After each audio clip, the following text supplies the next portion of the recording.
আসসালামু আলাইকুম। ভারত বিরোধিতাই এখন ইমানের অংশ হয়ে দাঁড়িয়েছে। এই বিষয়টি নিয়ে আমি দুটি কথা বলবো। দেখেন, বাংলাদেশী মুসলমান ভাই বোনেরা একটু চিন্তা করেন। ভারতের নরেন্দ্র মোদী ইসরায়েলের পার্লামেন্টে গিয়ে ভাষণে বলেছেন যে ইসরায়েল হচ্ছে তাদের ফাদারল্যান্ড। তাহলে ইসরায়েল যদি তাদের ফাদারল্যান্ড হয়, ইন্ডিয়া হচ্ছে তাদের মাদারল্যান্ড। তাহলে আপনারা যারা ভারতকে ভালোবাসেন, তাহলে আপনাদেরও ফাদারল্যান্ড ইসরায়েল। আপনি ফিলিস্তিনের শত্রু, আপনি লেবাননের শত্রু, আপনি ইরানের শত্রু, আপনি মুসলিম ধ্বংস যারা করে তাদেরকে সমর্থন করেন। ভারতকে সমর্থন করা মানে ইসরায়েলকে সমর্থন। এটা হচ্ছে ইসরায়েলকে বিরোধিতা করা, ইসরায়েলের কোনো পণ্য বা ইসরায়েলকে পরোক্ষ প্রত্যক্ষ ভাবে কোনো ধরনের সহযোগিতা করা। বিশ্বের সকল আলেমেরা বসে একদম নাজায়েজ ঘোষণা করে যে ইসরায়েল সহযোগিতা পায় এমন কোনো কাজ করা বিশ্বের মুসলমানদের জন্য হারাম হারাম হারাম ঘোষণা করা হয়েছে। সেই ইসরায়েলকে ফাদারল্যান্ড যারা বলে তাদেরকে আপনি ভালোবাসেন? আপনার ইমান, আপনার শক্তি এই যে ভারত আপনার ত্রাণকর্তা?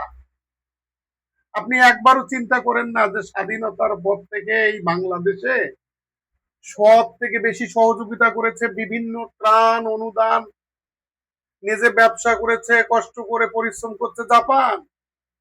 জাপান অনুদান দিয়েছে বাংলাদেশে সব থেকে বেশি, জাপান ঋণ দিয়েছে সব থেকে বেশি, জাপান ঋণ মাফ করেছে সব থেকে বেশি। বলেন তো আপনার ইন্ডিয়া কি করছে? হরমুজ প্রণালী বন্ধ হয়ে গেলে দুইটা দেশ সব থেকে বেশি ক্ষতিগ্রস্ত হবে, একটা হবে বাংলাদেশ আর একটা হবে জাপান। দুইটা দেশেরই পতাকার কালার এক, আমাদেরটা সবুজ আর ওদেরটা সাদা। কিন্তু সাদা হইলে ওই লোকগুলার মন, ওই জাপানি লোকগুলা বাংলাদেশকে ভালোবাসে। তারা নিজের টাকা বাংলাদেশের জন্য অকাতরে বিলিয়ে দেয়। ইন্ডিয়া সেটা করে। এক, দুই নম্বর হচ্ছে যদি জাপান বিপদে পড়ে বাংলাদেশ বিপদে পড়বে, সহযোগিতা সাহায্য কমে যাবে। বাবা, ভারতকে পছন্দ করো তাই ইসরায়েল যাও।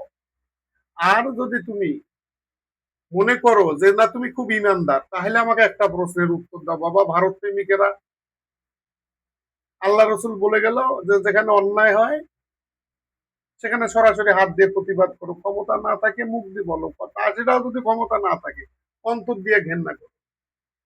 তাহলে এই যে হিন্দুদেরকে, উগ্র হিন্দুবাদীরা, এরা মুসলমানদেরকে, মা বোনদেরকে প্রকাশ্য যেভাবে নির্যাতন করতেছে, মুসলমানদেরকে চা তাদের সামনে বসে খেয়েছে, এই অপরাধে জুতার মায়ের খেয়েছে। মুসলমানেরা একটা মুরগি জব করতে পারে না তাদের সামনে, আজান দিতে পারতেছে না মসজিদে।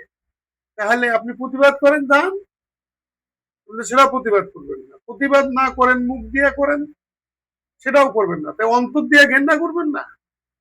তা আপনি যদি অন্তর দিয়ে ঘেন্না না করেন ভারতকে, আপনি মুসলমান থাকলেন? এই জন্য আমাদের দেশের বড় বড় আলেমদের এখন উচিত একটা সুস্পষ্ট সিদ্ধান্তে আসা। ভারত প্রেম যারা করে তারা কি বাংলাদেশকে ভালোবাসে না ইসরায়েলকে ভালোবাসে? তারাও ফিলিস্তিনকে উচ্ছেদ করতে চায় যারা ভারতকে ভালো। ভারতের সাথে ইসরায়েলের এমন কোনো চুক্তি নাই যেটা নাই। সামরিক সহযোগিতা চুক্তি, সুরক্ষা চুক্তি, বিজ্ঞান প্রযুক্তির তথ্য আদান প্রদান চুক্তি, এবং সব থেকে বড় কথা হচ্ছে ইসরায়েলের প্রধানমন্ত্রী মনে করে যে সারা বিশ্ব থেকে যখন তাকে পরিত্যাগ করা হয়েছে, একমাত্র দেশ ভারত যে তার বুকে জড়িয়ে ধরছে। এই রকম একটা ব্যক্তিকে, কুলাঙ্গাল দেশকে, এরকম একটা নরখাদক দেশকে, যে দেশটা বুক দিয়ে আগলায় রাখছে, সেই দেশটাই হচ্ছে ভারত। আপনাদেরকে বুঝতে হবে, ভারত প্রেম বাদ দেন, ইমান থাকবে না, মুসলমান থাকবেন কিন্তু ইমান থাকবে না। আসসালামু আলাইকুম।